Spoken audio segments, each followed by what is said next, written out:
in India, people are on tenterhooks as the country gears up for next year's general elections, when Prime Minister Narendra Modi will be seeking a second 5-year term.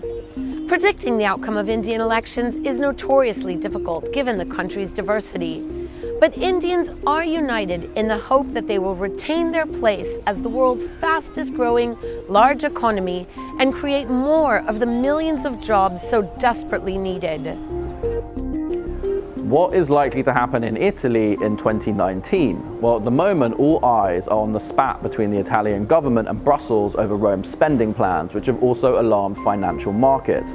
I think these concerns are likely to fade somewhat going into the start of 2019 and then potentially re-emerge in the build-up to the campaign for the European elections. These elections are being targeted by Matteo Salvini, the Interior Minister and leader of the League Party, as a way of boosting his political momentum on a national level.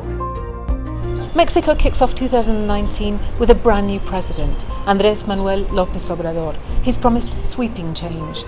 The big hope is that he actually delivers, especially on reducing corruption and impunity.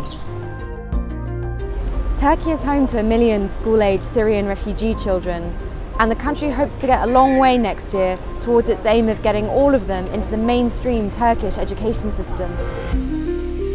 Here in Moscow, the big hope for 2019 would be some kind of easing of tensions between Russia and the West that have led to 4.5 years' worth of sanctions against Moscow. In a perfect world, that would involve the conclusion of investigations in Washington, proving there was no collusion between President Donald Trump's campaign and the Russians.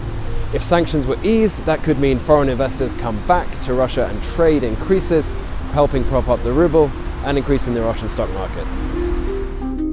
In a region that's always busy with news, 2019 is expected to be even more so.